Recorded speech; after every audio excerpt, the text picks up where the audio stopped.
نگرانی کی جا رہی ہے ہیلی کاپٹر کے ساتھ کہ کہاں پر کتنے کتنے لوگ موجود ہیں، اور حقیقت یہ ہے کہ لوگ بہت بڑی تعداد کے اندر موجود ہیں۔ عوامی ایکشن کمیٹی کے جو رہنما ہیں انہوں نے جو اوورسیز کشمیری ہیں ان سے بھی اپیل کی کہ آپ لوگ جہاں جہاں پر ہیں باہر نکلیں اور احتجاج کریں۔ تو اوورسیز پاکستانی جو ہیں، اوورسیز کشمیری جو ہیں، وہ بھی جہاں جہاں پر ہیں وہ اپنا احتجاج ریکارڈ کروا رہے ہیں۔ وہ واضح طور پر ویڈیو بنا کر یہ پیغامات جاری کر رہے ہیں کہ ہمارے آزاد کشمیر کے اندر جو ہمارے لوگ ہیں، ہمارے رشتہ دار ہیں، ہمارے بہن بھائی ہیں، جاننے چاہنے والے ہیں، ہمارا ان کے ساتھ رابطہ منقطع ہو چکا ہے، کیونکہ وہاں پر نہ موبائل سگنل چل رہے ہیں اور نہ وہاں پر انٹرنیٹ چل رہا ہے۔ اب ذرا آگے آ جائیں۔ پاکستان کی نیشنل اسمبلی کے اندر وزیر خارجہ اسحاق ڈار صاحب نے ایک لمبی چوڑی کہانی سنانے کی کوشش کی، یعنی کہ پاکستان کی عوام کو پتہ نہیں، یہ چوچا سمجھتے ہیں کہ پاکستان کی عوام کے یہاں پر چے لکھا ہوا ہے، جو کہانی سنائیں گے عوام جو اس کو مان لیں گے۔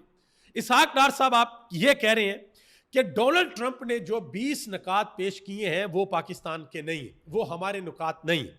اور حیران کن طور پر جس وقت پاکستان کے وزیر اعظم شہباز شریف نے بڑے دھڑلے کے ساتھ ٹویٹ کیا تھا، ویلکم کیا تھا ڈونلڈ ٹرمپ کو، اس کے بعد ڈونلڈ ٹرمپ نے اور نیتن یاہو نے ایک مشترکہ پریس کانفرنس کی تھی، اور اس پریس کانفرنس کے اندر ڈونلڈ ٹرمپ نے واضح طور پر کہا تھا کہ پاکستان شروع سے اس معاملے میں ہمارے ساتھ موجود ہے، یہ انہوں نے اعلان کیا تھا۔ اور اس کے بعد پھر پاکستان سے بڑا سخت رسپانس آیا، لوگوں نے بڑے سخت سوالات پوچھے کہ یہ آپ کیسے ساتھ ہیں، کیونکہ کسی مسلم ملک نے کوئی بیان نہیں دیا تھا، نہ سعودی عرب نے دیا، نہ قطر نے دیا، نہ کویت نے دیا، نہ یو اے ای نے دیا، نہ ترکی نے دیا، نہ جارڈن نے دیا، اور نہ مصر نے دیا۔ صرف پاکستان کے وزیر اعظم نے ٹویٹ کر دیا کہ بھی ہم جی یہ جو پلان بنایا ہے سارے کا سارا 3 بندوں نے، نیتن یاہو نے، ڈونلڈ ٹرمپ نے اور ٹونی بلیئر نے جو برطانیہ کے سابق وزیر اعظم ہیں، ہم اس کی حمایت کرتے ہیں، ہم اس کو ویلکم کرتے ہیں۔ اب کہا جا رہا ہے جی صرف ویلکم کیا تھا، اس کو مانا نہیں تھا۔ ویلکم کا مطلب یہی ہوتا ہے کہ بھئی ہاں ٹھیک ہے ہم آپ کے ساتھ ہیں، پھر تو بعد میں عوام کا ڈنڈا آیا تو آپ کو ہوش آئیے کہ ہماری تو عوام ہمیں چھوڑی گئی نہیں۔ مزید اسحاق ڈار صاحب سے آج یہ بھی پوچھا گیا کہ جو شمع جنیجو والا مسئلہ ہے یہ کیا مسئلہ ہے، تو اسحاق ڈار صاحب اس کے اوپر ذرا غصہ بھی کر گئے، کہتے ہیں جی آپ کو صرف شمع نظر آتی ہے، کھمبے دکھائی نہیں دیتے۔ اب پتہ نہیں کون سے کھمبوں کی بات کر رہے تھے کہ کون سے کھمبے ہیں وہ دکھائی نہیں دیتے۔ بہرحال انہوں نے کہا جی میری پوزیشن تھی، میں لیٹر آف کریڈنس میں نے جاری کیا تھا اور اس کے اندر ان کا نام نہیں تھا، اور بعد میں جو دوسرے معاملات تھے اسپیچ وغیرہ لکھنا یہ وہ دس اینڈ دیٹ، تو بعد میں ان کا نام جو ہے وہ دوسرے ڈاکومنٹس کے اندر ان کا نام شمع جنیجو کا شامل کیا گیا۔ پہلے تو یہ انکار کرتے رہے، خواجہ آصف تصویریں کھچوا کے کہتے رہے مجھے تو پتہ ہی نہیں ہے کون ہے، مجھے نہیں پتہ یہ میرے پیچھے کیسے بیٹھ گئی تھی۔ بہرحال شمع جنیجو نے تو اتنا لمبا چوڑا ٹویٹ کیا تھا، انہوں نے بتایا تھا کہ مجھے باقاعدہ طور پر وزیر اعظم نے ہائر کیا، میں ان کی سپیچ لکھتی رہی، جو ٹیم تھی میں ان کا حصہ تھی۔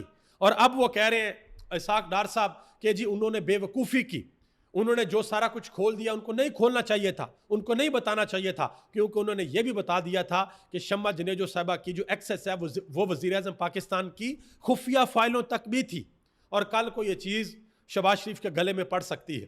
مزید آج فلسطین کے حوالے سے پاکستان کی پارلیمنٹ کے اندر نعرے لگے کہ فلسطین کا سودا نامنظور، یہ پاکستان تحریک انصاف نے یہ نعرے لگائے۔ اب اسد قیصر نے آگے سے جواب دیا ہے، انہوں نے کہا کہ اس وقت سب سے اہم مسئلہ فلسطین کا ہے۔ انہوں نے کہا کہ ابھی صدر ٹرمپ نے اپنا 20 نکاتی ایجنڈا پیش بھی نہیں کیا تھا کہ شہباز شریف نے ٹویٹ کر کے اس کا خیر مقدم کیا۔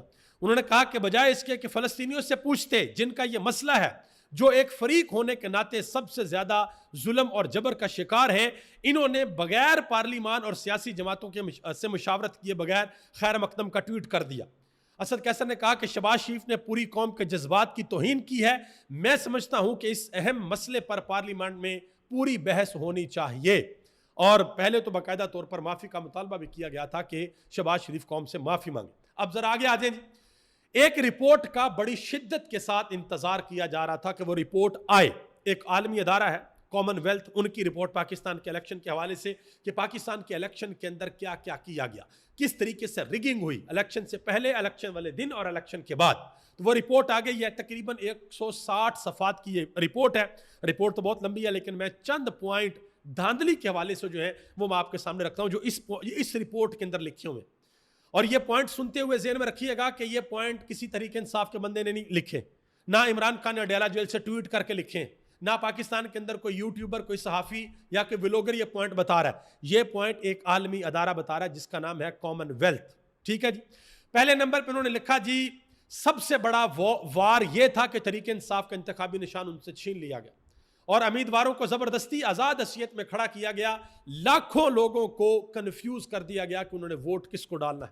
دوسرے نمبر پر انہوں نے کہا کہ عمران خان کے خلاف مقدمات بنائے گئے اور انتخابات سے چند دن قبل عمران خان کو 3 مقدمات کے اندر سزا سنائی گئی اور یہ تاثر دینے کی کوشش کی گئی کہ عمران خان تو یہ الیکشن کسی بھی صورت نہیں لڑ سکتے اور ایک پلان کے تحت ان کو الیکشن سے باہر کیا گیا.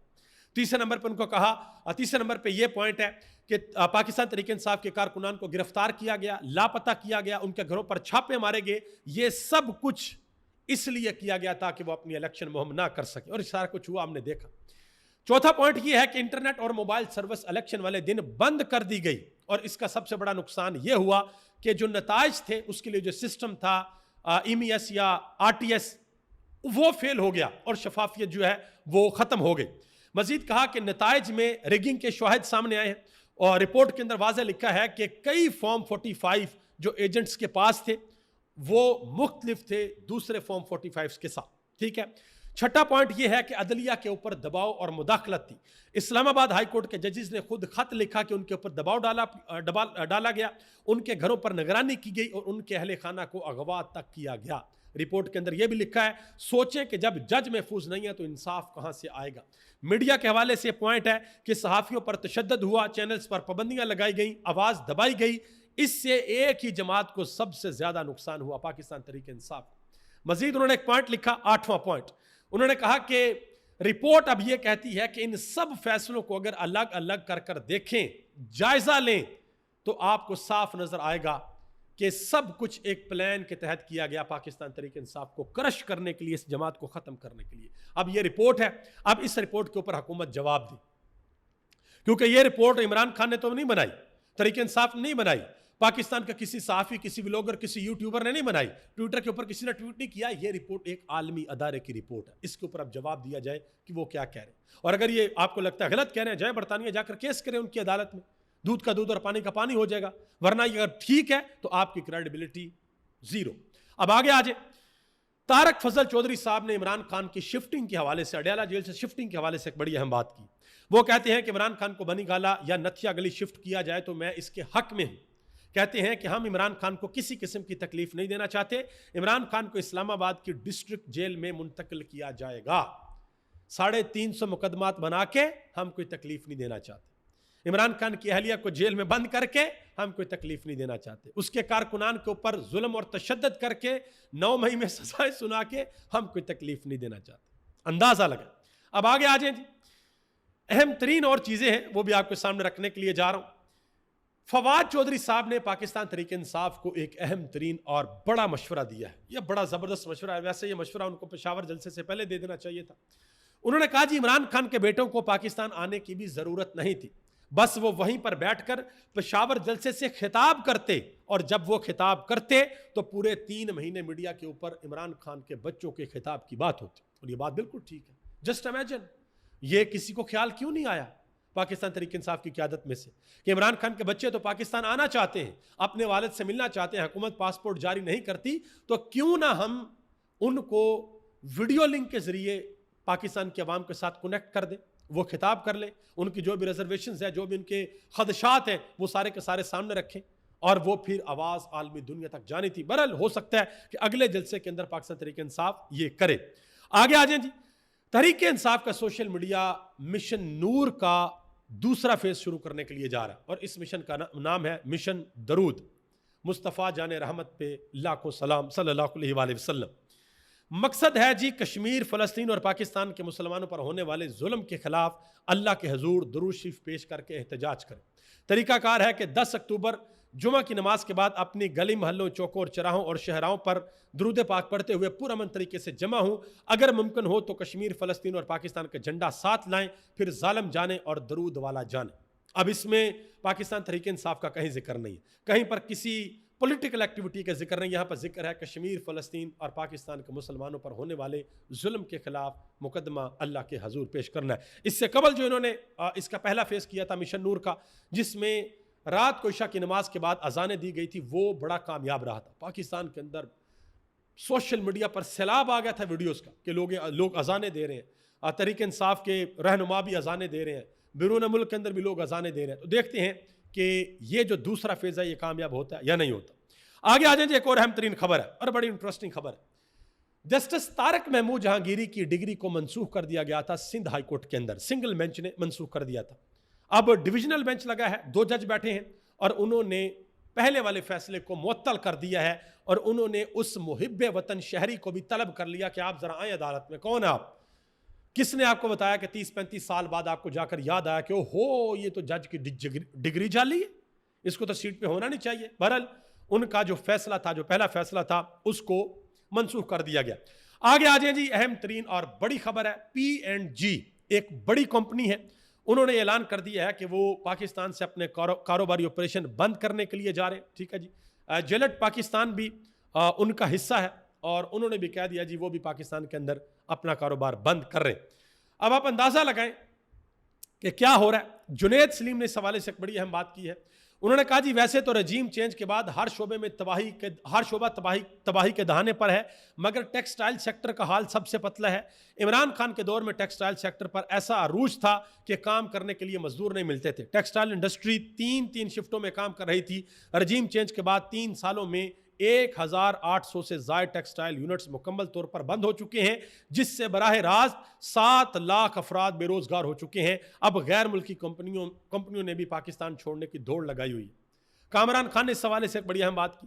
انہوں نے کہا جی پچھلے چند سالوں کے دوران ایک کے بعد ایک کمپنی پاکستان سے اپنی انویسٹمنٹ اور بزنس سمیٹتی جا رہی ہے. انرجی سیکٹر ہو یا فارماسوٹیکل انڈسٹری, ٹیلی کام ہو یا کیمیکلز, ہر میدان کے اندر بڑے بڑے نام پاکستان نہیں رہے, وہ پاکستان چھوڑ کر جا رہے ہیں. انہوں نے مثالیں دیں, شیل ہے, اس کے علاوہ ٹیلی نور ہے, وارد ہے, اوبر کریم ہے, باقی اور کمپنیز ہیں, جانسن اینڈ جانسنز ہیں. یہ سارے کے سارے لوگ پاکستان چھوڑ کر جا چکے ہیں. اپنی انویسٹمنٹ, اپنا پیسہ انہوں نے پاکستان سے نکال لیا. اب ذرا آگے آ جائیں, ایک اور خبر. حکومت بڑے دعوے کرتی ہے کہ جی جو سٹاک مارکیٹ ہے وہ روز اس کا جو سر ہے وہ آسمان کی چھت کو لگتا ہے, لہٰذا بڑی زبردست ہماری اکانومی جا رہی ہے. یہ ادارہ شماریات کی جانب سے ایک رپورٹ جاری کی گئی ہے.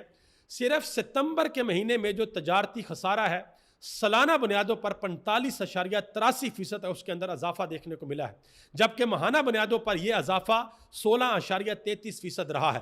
پہلی سماہی کے دوران جو درآمدات ہیں وہ 13.49% بڑھ کر 16 ارب 97 کروڑ 10 لاکھ ڈالر کی ہو گئی ہیں, جبکہ ستمبر میں درآمدات 5 ارب 84 کروڑ اور 50 لاکھ ڈالر کی رہی ہیں.